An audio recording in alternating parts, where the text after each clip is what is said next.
Hello everyone, my name is Pat. Welcome to my channel. Today I'm bringing you guys some fall recommendations. I actually wanted to do this like a fall TBR, fall recommendations, but I have a lot of books I want to read for fall, so I'm going to do a separate video on that. So these are all books that I have read and I really enjoyed and give me that fall vibes. I love fall. Fall is my favorite season. I mean, I've only experienced fall 3 times, but it's my favorite because the vibes, the colors, all of it is just so cozy. So I really love it. Now when I think of fall, I think of fantasy. I think of mystery, and that gives you like the dark, kind of creepy, slightly creepy vibe. So a lot of these books are in that genre, will give you that vibes. And also I relate to it a lot with trees and forests. So a lot of these are also going to be like nature based in terms of like the magic system or the world. So without further ado, let's get started. The first one that I will recommend is a series. It's A Good Girl's Guide to Murder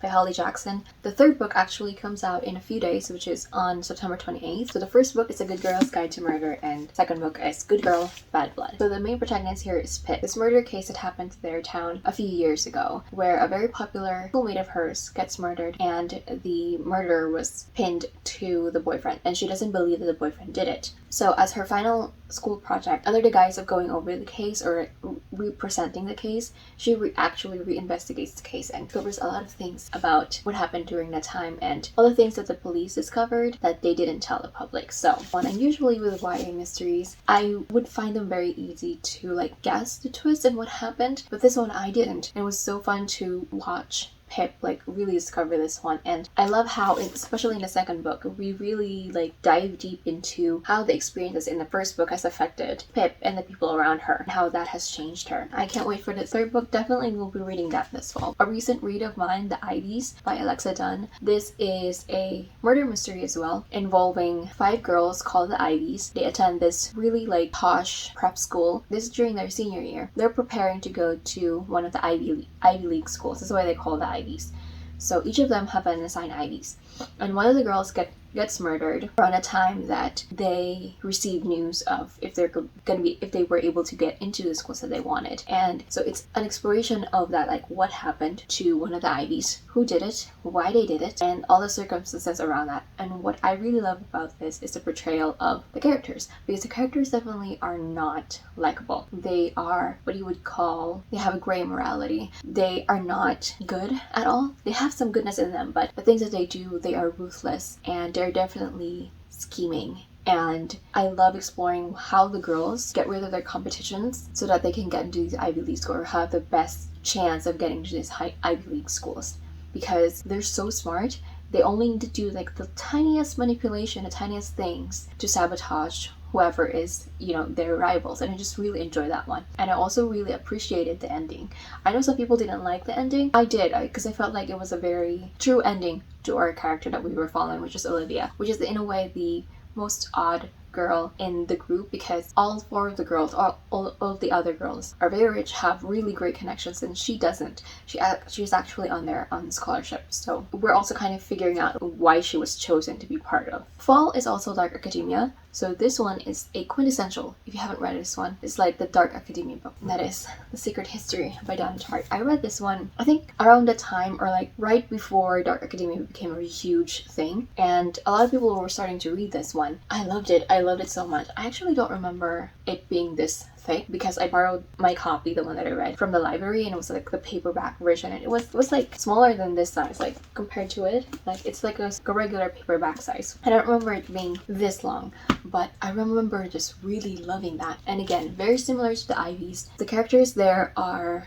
very unlikable, like gray morality, and it's murder mystery. It's a group of people as well. So one of them gets murdered, and we follow their friendship. We follow what happened during that time and what probably happened and who might have done it. And again, we are following the one character that is like the odd one out in the group. He's very new to this group of people. They are all part of this same class, and their professor is very eccentric. And yeah, they form this like really interesting but very toxic friendship with each other and follow their friendship throughout the years. And you could their relationship throughout the years. You can't really call it friendship, I guess. Or maybe you can, but it's like a really odd, really toxic kind of friendship.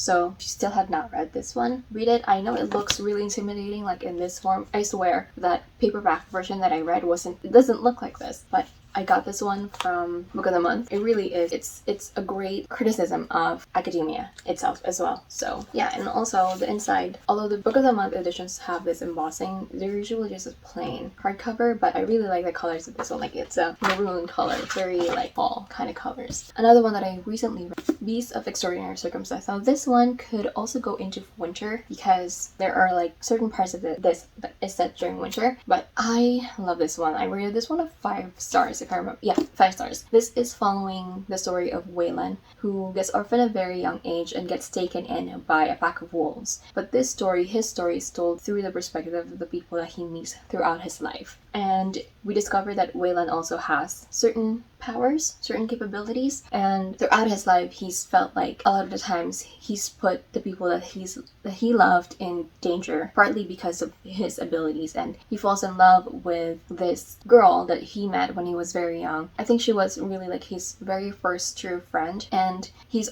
afraid of, you know, being a big part of her life because he doesn't want to ruin whatever relationship that they have, and he doesn't want to ruin her life. Even though it's told through the perspective of the people that he met and we don't really get his perspective, it still, I feel like, really explores who he truly is, because a lot of the times people don't really understand him, but based on the actions that we see that they have observed, we can see that he really is someone who just wants to belong somewhere and with someone. And it really like tugged at my heartstrings, like I knew it would. But again, it has that magical realism aspect of it. He has powers, but it's not fully explained like why and where it came from, because it's mostly his story, like his life and his experiences and him finding where he could belong. And so it has that like warm, cozy feeling to it, even though it's like there's an undercurrent of like you're heartbreaking for Waylon because he has so much love to give, but because he's so different from what society expects people to act or be like, it's hard for him to find people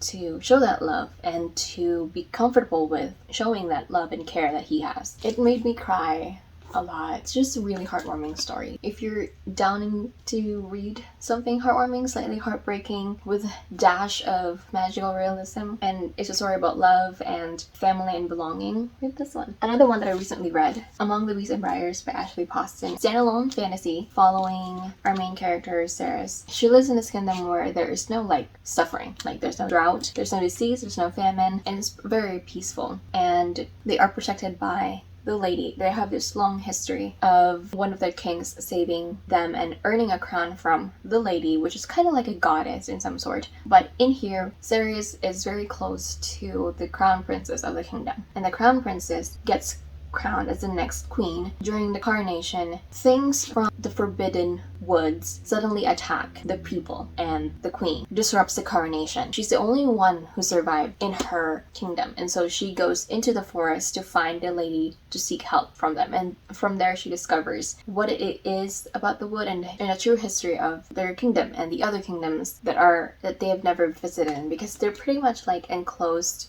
by this woods and they're not allowed to go into it as like a condition of the protection that they were given. So it's very fun. It's very like nature-based in terms of the magic system. It's super action-packed really, and we're following her and her pet fox as they try to save her kingdom. There's like magic that they aren't aware of that is hidden in the forest, hidden in the woods, and she discovers it. Very atmospheric. I was really transported into this super fast pace, very easy to read. The magic system is very interesting. Another one that I just read, which is the Sundown Motel by Simone St. James. This is, again, murder mystery. We are following here Carly as she goes to this town where her aunt was last seen. Her aunt went missing, I think 20 years ago, and she decides to go back and investigate on what happened during this town. And her aunt used to work in the Sundown Motel as like the receptionist, and that's where she actually went missing, where she was last seen. And she goes back there, actually works in the Sundown Motel. And what I really love about this one is the horror aspects of it. Now, I don't like horror because I get scared very easily, but I really appreciated the added element of horror in here. Very like atmosphere, like you really get sucked into this book because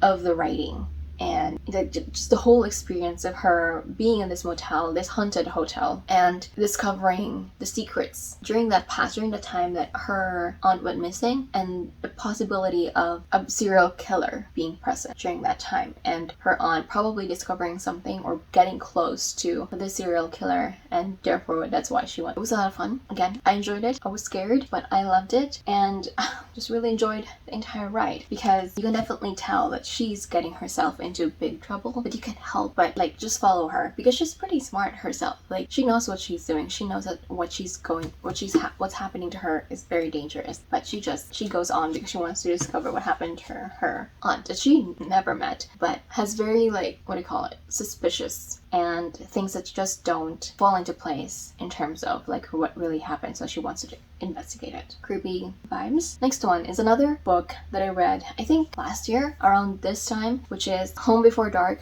by Riley Sager. I was very unsure going into this one because I've read mixed reviews about this one, but this one also has like really amazing horror element. The protagonist, who inherits her father's house after he dies. She doesn't have great memories in this house because her dad actually wrote a book about his experiences in this house and it being haunted. They became like very popular. It's kind of a whirlwind childhood that she had that eventually ended with her parents separating and her not having a great relationship with any of her parents, being estranged to them because it's so well known. People around her, like people that meet her, once they realize that she's the kid from that book, like asks her about it all the time, like about the book. She doesn't really want the house, so she goes back to this house that she doesn't want to have renovated so that she can resell it. And from there she discovers what really happened during her childhood, because she doesn't have very clear memories about what happened that time, and she wasn't really sure if what her father wrote was real or not, but she knows that some of them were fabricated. And so she goes back, discovers, and just rediscovers this house and what really probably happened during that time, and the secrets that are surrounding this house, because the house has a long history of tragedy with the owners and their family, and there's like some creepy stuff happening in the house that she cannot really fully explain, but she doesn't want to believe that it's supernatural. I had a lot of fun, even though I was scared a lot of the time. It's very creepy, very atmospheric. Will just really take you into that house and make you feel all the creepy feeling. Next one, this one is House of Leaves by Mark Z. Danielewski. This is like, now in a way I see it like a classic, like a modern horror classic. This is a mixed media story about this House of Leaves, or like this house that this family moves into. The dad is a very famous photographer. They move into this house and they discover that the house, figure on the inside. They start to investigate it. They start to try to find out what this place is like. What is happening with this house? Like, how is that possible that this house is bigger on the inside, has like rooms on the inside that shouldn't exist? So it's a lot to read. A big part of the thing that I didn't like about this book is this is told pretty much like in 3 different perspectives. So we have records from the family, from the dad, and what he discovered throughout his stay in the house, but also from Zampano. Zampano is a writer who was learning about discoveries of this house and so he was writing his own thing, but he dies before he gets to publish this one. And Johnny is a third perspective that we're following. Johnny is, I don't think he's directly related to Zampano, but I think he kind of lives in the same building, like they're renting it, or he's a friend of Zampano's friend, something like that. He discovers this writing that Zampano has about this House of Leaves, and so we follow their 3 different perspectives. Zampano's research and what his own like thoughts about the entire experience is about. The original accounts from the dad and Johnny's perspective. I did not like Johnny's perspective. It was Johnny's perspective that really took me out of this book, that really made me not enjoy this book. Zampano's ones, there are a lot of parts about his that could be skipped, because a lot of times are just like names, like sources of where he got them from. Like some of them are like literal pages. And again, this is like mixed media and it can be like really confusing to read. And honestly, I would enjoy rereading this one, but I will not be rereading Johnny's part and a lot of Zampano's part, because I didn't find them to be like specifically enjoyable. But the original accounts from the house, from the photographer, were so visceral. If there are like transcripts of videos that really take you and make you feel like you're actually watching the videos of that they were taking inside these rooms that shouldn't be existing, and what's really like happening in this house. And obviously there's a lot of theories from other people about what could be like happening in this house, and scientific stuff, and it kind of like juxtaposes into that narration of like the videos and the footage, etc., and what could be like the possible explanation for this thing that we're seeing or we're hearing and we're experiencing. It really can mess with you. It definitely messes with the people here that are experiencing this, because it doesn't make sense, and that constant fear of the unknowable and being stuck in a place where you don't know anything, like you don't know anything about this place, and a lot of the things are unexplained, like you just don't understand it, like there could possibly be no way out. It's really it was really creepy. Again, it will really take you there. So I really enjoyed this one. If you want like a really scary read this one. I think do your research, because a lot of people have different ways that they read this book and different ways that they found that they enjoy this book. A lot of people have to read this a few times. I feel like I probably could read this again and probably enjoy it that second time, because I have like parts of it I really enjoyed, but again, Johnny's parts I didn't care about. I felt like it took me out of the story. It wasn't necessary at all to the story. Like it doesn't add anything to it. If anything, it actually made me not like this book. Very creepy atmosphere. If you really want that like creeping feeling of not being sure what's going to happen and like you're just stuck and helpless, maybe feel this way. So I recommend this one still, even though I rated like a 3.75.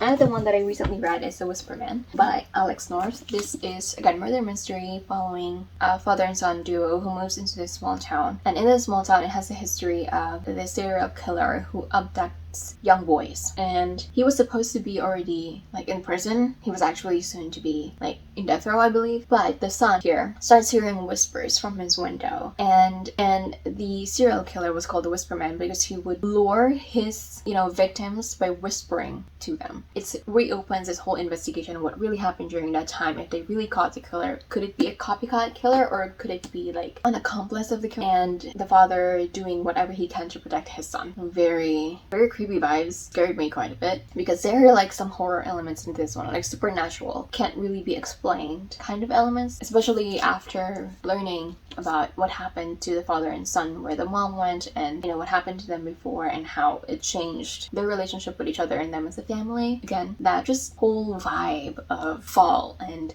mystery and darkness is here. So yeah, The Whisper Man, Alex North. And the last one that I have is I think my other like true fantasy book in here, Wicked Fox by Kat Cho. Now again, this one could be like kind of leaning towards winter as well, but I think this is mostly a fall read. To me, if you love K-dramas, you will enjoy this one, because this reads like a K-drama. I know, a lot of people say that, and I was like, I don't know. Especially as someone who's watched K-dramas for years, I was like, let's see about that. It's true. It really does read like a K-drama. It's following heroine. She's a Gumeo, which is a nine-tailed fox, which is a creature in Korean mythology. They're known to be very attractive females who attracts men into these mountains that they kind of govern over and eats their liver, and they're like really seductive, really powerful creatures. Our hero is a normal human guy, meets this girl, likes her, and there's a really like complicated relationship between the mom and the heroine, and about her refusing to actually kill humans. She can consume them in a different way, like just their energies and not having to eat their livers. But her mom is opposite.